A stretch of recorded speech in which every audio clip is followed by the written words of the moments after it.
The landscape of EVs is rapidly evolving. If you think about internal combustion engines, they've had decades and decades of refinement, improvements, and you end up reaching this asymptote of development where the industry pretty much knows everything it needs to know. There are still innovations to be found, but they're not going to be as drastic or major. On the other hand, EVs are exploding. Not literally exploding, we don't want that, especially not with EVs. What I mean is the rate of change of the technology is getting faster and faster, and we're getting more and more new options. And one of the new EVs that I've been very excited to spend some time with is this car, the Lucid Air, because it's not from one of the major incumbent OEMs, and it's not a Tesla. Lucid says they have the longest range, fastest charging luxury electric car in the world.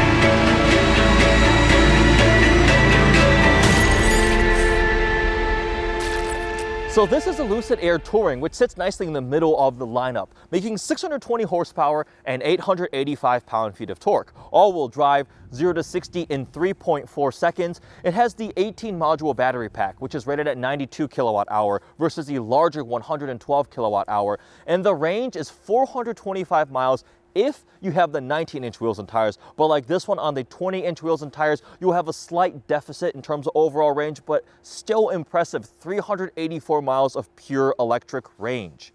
And because of the 900-volt architecture, if your charger can support it, it can charge up to 200 miles in as little as 15 minutes. And this by no means is the longest range or fastest Lucid. They have models that will do over 500 miles on a full charge, and the top tier Sapphire, making 1,234 horsepower and 1,430 pound-feet of torque, will do 0 to 60 in under 1.9 seconds. But today we are spending time with a Lucid Air Touring to see what it's like. In terms of exterior styling, I love the way the Lucid Air looks. Out of all the kind of egg-shaped EVs that need to maximize their aerodynamic efficiency, I think the Lucid looks the best. And it is the most aerodynamic of any production car out there, with a coefficient of drag of just 0.197. Also a huge fan of the lighting signature. You have this little vertical DRL blade, and then the headlights sit under this big silver trim that stretches across the entire front end that has a Lucid logo up here. It lights up at night. The welcome sequence when you walk up is so cool. Same thing leaving it. The door handles are flush, but then they open up as you approach it. There's nothing you need to do to unlock the car. You just walk towards it with the key in your pocket, and it wakes up ready to greet you. We also have a front trunk, which we can access with the key fob. You just hold the button on top, and it will open up, and it's absolutely cavernous. I've got my backpack in there right now, but it's like bi-level. You can remove this divider, and you have tons of storage space in there. This one here is finished in zenith red metallic paint with the two-tone silver finish and the full glass canopy roof, which we'll see when we hop inside. It's just such a sleek looking car. It's like a spaceship. I am a huge fan of the styling of the Lucid Air. With that, let's hop inside. We're gonna take it for a drive, talk about the interior, what it's like to drive, and the value. All right, we get in Lucid, close the door, foot on the brake, thing turns on, and we're ready to go. That's it, start driving. Leaving in silence. The tech in this car is pretty impressive and definitely immersive. Right up front, we have the 34-inch, slightly curved 5K digital display that has your cluster in the middle, which is pretty simple. It's very minimalistic almost, where it just shows power versus charge, your speed, range, and there's a little trip computer and a little Air logo on it. There's nothing crazy fancy going on there. But then we have the infotainment screen here, both upper and lower. They call this the pilot panel below, which is really the main interface that you're gonna have. I'm gonna go ahead and pull up CarPlay, just directions to where I wanna go for a little drive route. Wireless CarPlay was added via an over-the-air update that was not available initially on the Lucid Air. So we do have wireless CarPlay, which is running perfectly fine. But back to this lower panel here. First off, it retracts. You swipe up from the bottom and you get this little compartment down here. I put my camera there, I put my sunglasses case there, really convenient little storage panel there, and then it comes right back down, motorized. The graphics are very, very nice. Great design of the icons, easy to use. I really got comfortable using this lower screen very, very quickly. And I'm in smooth drive mode right now. So you control your drive modes through this screen. Smooth is just all around easy. And then it ups the intensity going to swift. And then the very top is sprint, which we'll go into when we have a little bit of space to do launch control, because launching this car is hilariously fun. But anything from setting your steering wheel and mirror controls, your trip odometer, opening and closing the front trunk, the rear trunk, go to openings, your charging, everything is all controlled through this lower screen. Your seats, lighting themes, also climate settings, right? Heated and cooled power seats up front, 14-way power seats, heated steering wheel. You can adjust everything, and it's easy to use. Sometimes these touchscreens are just too much. Like the Mercedes system, the newer one, I likely need to spend a bit more time in like a new S-Class or the SL, but like I feel like you need a PhD to understand how to use it, because it's just too complicated. This is still very, very easy to use. And another really cool feature is if I go, let's just say I pull up navigation above, it will use the bottom screen here for me to enter. Here's the keyboard, and here's like where I could enter things, or I can drag this back up to the top like that, and the bottom screen goes back to its climate settings or my vehicle settings, whatever it is. I can drag this down, takes over. Same thing for some of the other settings, like if I want my music controls, I can change CarPlay is active now. So this is pretty nifty. This resets every single time when you turn the car on and off, but I've grown to really like the infotainment system here. The trim materials are quite nice too. This is North American walnut, nice Napa leather, 14-way power seats with heated and cooling, heated steering wheel, and there's different themes too on the inside. They're all themed after different like locations in California, from Tahoe to Mojave. And one of the biggest standout features of the interior is the optional glass canopy. You can get a standard aluminum roof, but I would 100% recommend the glass canopy because it transforms the experience. It gives it such an open, airy feeling. It is tinted as it fades out to the roof because there's no shade or anything to cover it, but it's just so immersive. I absolutely love it. It's so cool. When it was raining, I was like fascinated watching the raindrops run up onto the roof. It's nice that it's tinted too. I imagine it won't get hopefully too hot, like if you're in direct sunlight in the desert or something. We're gonna go ahead and go this way. It's going to sprint. Woof. This thing is quick. And to think this isn't even the top tier Lucid in terms of all-out performance. You have the Grand Touring Performance, and obviously the Sapphire that are well into the 4-digit power level. And that is just, it's a stupendous level of acceleration. And yes, all these EVs can do this. And it is fun. It is fun to do launch control. Do I have space here? I think there's nobody behind me. I'm going to come to a stop. We are in sprint right now. We go into sprint. We hit confirm. Foot down on the brake. Floor it. You get launch mode activated, a little bear. Put your head back in. Oh! Yeah, that is stupendously quick. Woo! That gets your heart rate skyrocketing. To think this is not even close to being the quickest, most potent one. I cannot imagine what the Sapphire would be like launching it. I think it would be actually uncomfortable at that level of acceleration and speed. But EVs can put out power, they can be fast in a straight line. What about the other aspects? The Lucid Air doesn't have any crazy technology in terms of fancy air suspension, active anti-roll bars, rear wheel steering. It's just a normally set up vehicle. It rides well, not like crazy isolated like one of the big executive luxury sedans. For example, I feel like my A8 is much more isolated and wafty feeling, right? The floaty feeling of having air suspension. You can feel the bumps, but it's well damped. It doesn't feel too overly heavy and lumbering. Like it handles itself pretty well with all these things at a lower center of gravity due to the battery pack. EVs can also do that pretty well. And this thing actually can handle the power and speed quite well. It inspires confidence in the driving dynamics for something that is just a touring. Again, not the crazy top tier one. So in terms of driving it day to day, I've been pretty impressed. We're going to try to find some curves to go through too, but it doesn't feel way too massive, way too heavy. It's a good balance in terms of the driving dynamics. Definitely bigger than something like a Tesla Model 3 or something in that segment. This is, again, more akin to a Model S. But also remember, it doesn't sacrifice on the luxury side of things either. It has the upgraded sound system with Dolby Atmos. It's like a 21 speaker. We've got the heated seats, heated steering wheel, which I'm actually going to turn on because it's getting kind of chilly out now. Oh, I had my cooled seat on. Oops. That's probably why I'm getting a little chilly. Driving this day to day, another big thing is the range. Range anxiety is a thing, although I think more likely it's charging anxiety, because if you think about with a gas car, like, I don't actually care how much the fuel tank goes. I mean, it's just inconvenience that I have to go to the gas station more often. Like my Shelby, small tank, not efficient. I'm gonna do like 200 miles and go fuel it up again. With the EVs, we focused on the total range number because it's inconvenient to charge it. So it's like charging anxiety type of thing.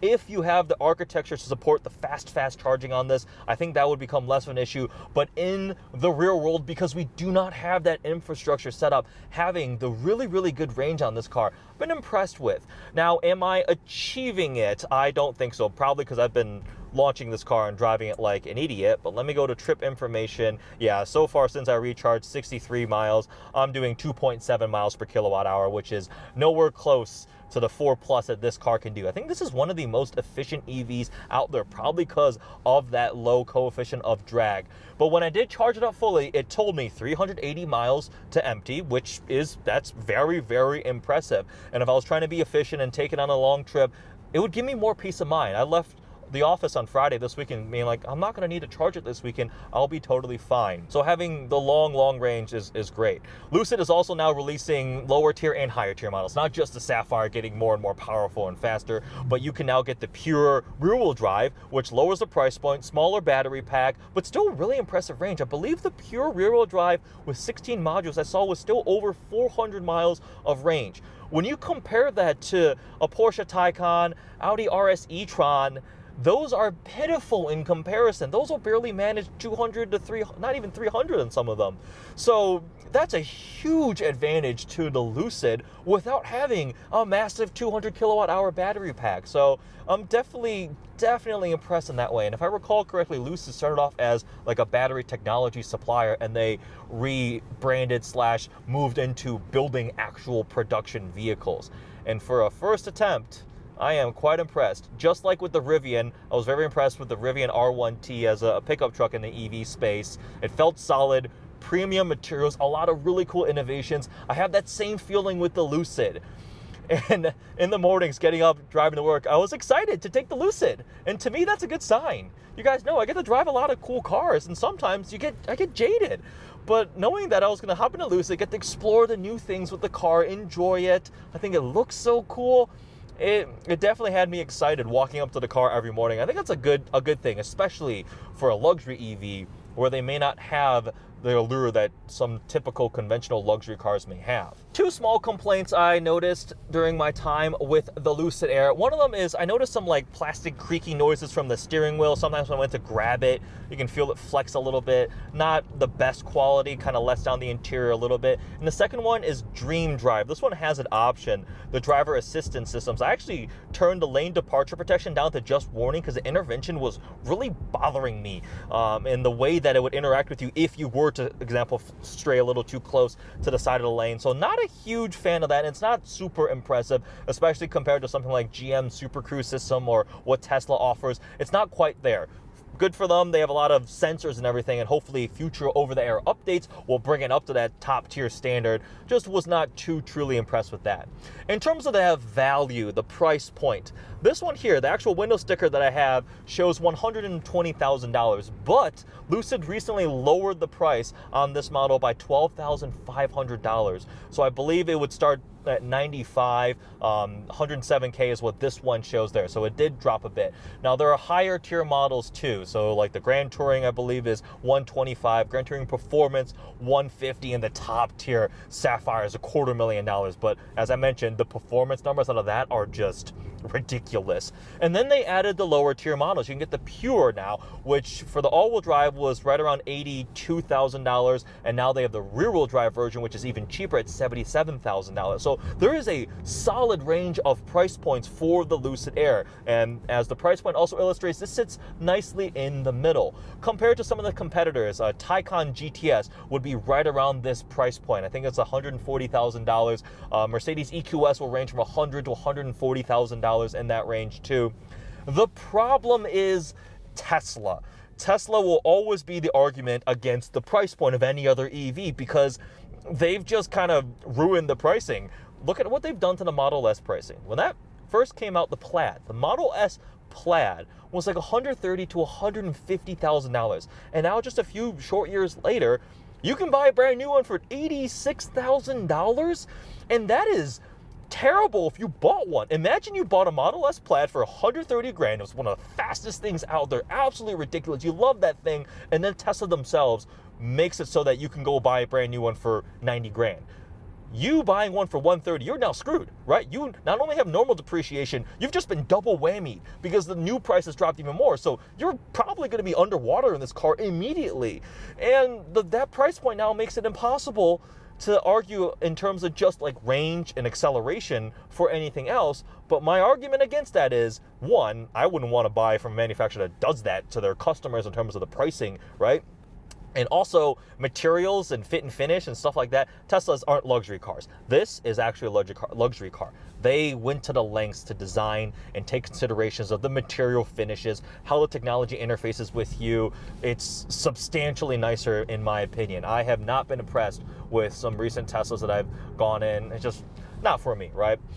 So if I was shopping for an EV, I wouldn't look at a Tesla. Those are appliances. They're a carrier for the technology. This is a luxury car experience. The Taycan, you get more of the performance luxury car, right? The Mercedes EQS definitely will bring some of the luxury, although not a huge fan of the Mercedes EQ lineup that I've experienced so far either. Lucid Air, it's cool. For a startup, they're getting rolling. They're getting new models out there. They had a couple hiccups, obviously. It's difficult to build a car, but I'm definitely impressed with this and what I'm seeing from some of their higher tier models and their more mainstream models that could be reasonable. We'll be seeing the Gravity SUV coming soon too. Eddie likes the Lucid Air.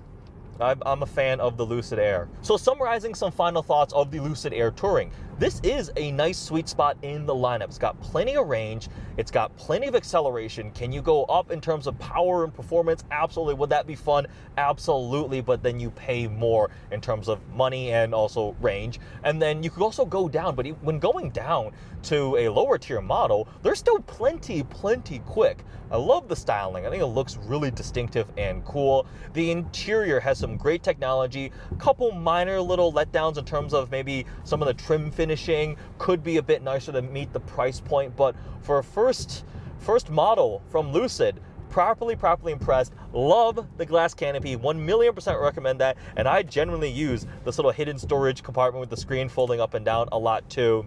Such a cool car. And with that, I hope you guys enjoyed this review of the Lucid Air Touring. Make sure you check out my vlog too. More informal, spending a week living with the car, my day-to-day with everything. Thanks for watching.